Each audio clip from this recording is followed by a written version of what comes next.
A company can report rising profits year after year, yet quietly erode wealth for its investors. It feels contradictory, but happens constantly in markets. Look at these two companies. Both generate 200 crore rupees in profit. But beneath the surface, the first company needed only 1,000 crore rupees to make its profit. The second consumed a massive 2,000 crore rupees for the exact same result. Focusing only on absolute profit in isolation gives you zero information about corporate quality. To know if a business is actually succeeding, you have to measure how efficiently it uses the money invested into it. That efficiency is captured by a metric called return on capital employed, or ROCE. You take EBIT, earnings before interest and tax, and divide it by capital employed, the total long-term money used in the business. When we run the math on our two companies, the first yields an ROCE of 20. Focusing only on absolute profit is often a mirage.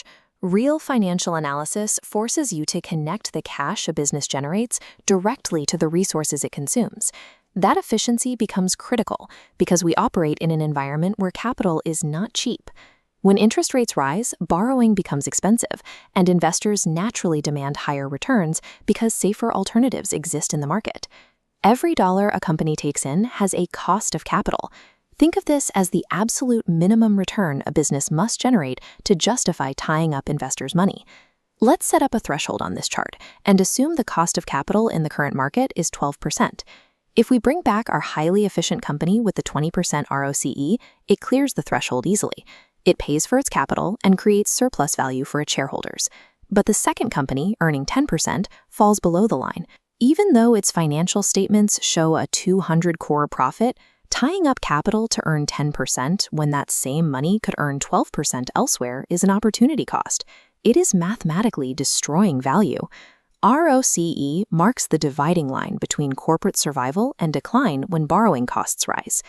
Beginners in the stock market often equate rapid corporate expansion with success. If a company is getting bigger and revenue is climbing, it feels logical to assume shareholder value is rising too. But aggressive expansion requires acquiring massive amounts of new assets. That means buying more land, building more factories, and taking on heavy debt to fund the operations. Look at this line chart. When a company rapidly inflates its capital base, but those new assets fail to generate proportionally higher earnings, the overall efficiency of the business plummets.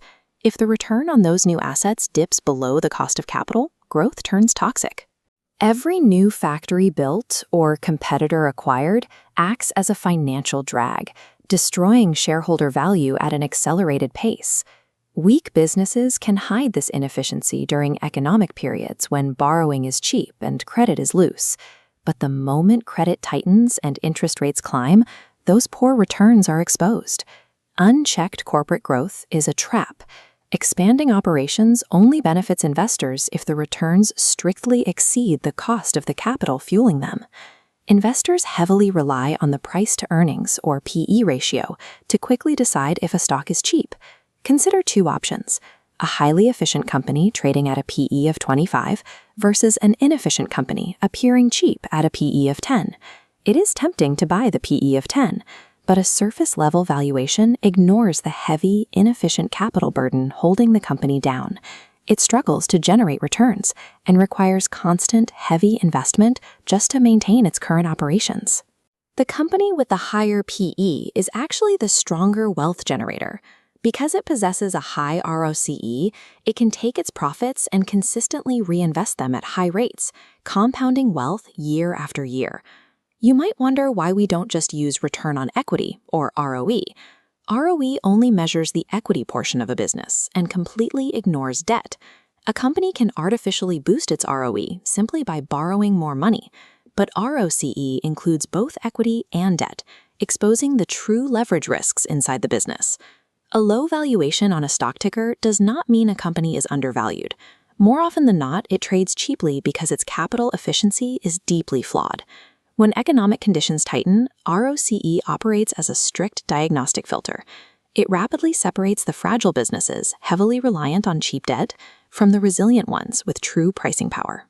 Before deploying your capital, look at this decision tree and ask a single binary question. Is the return generated by this company greater than its cost of capital? Companies positioned on the yes side possess a critical margin of safety. They can absorb rising operational costs, higher interest expenses, and market shocks, while continuing to enrich their shareholders. Real wealth grows in the gap, where returns exceed the cost of capital. Finding companies that maintain that spread is the core of successful investing.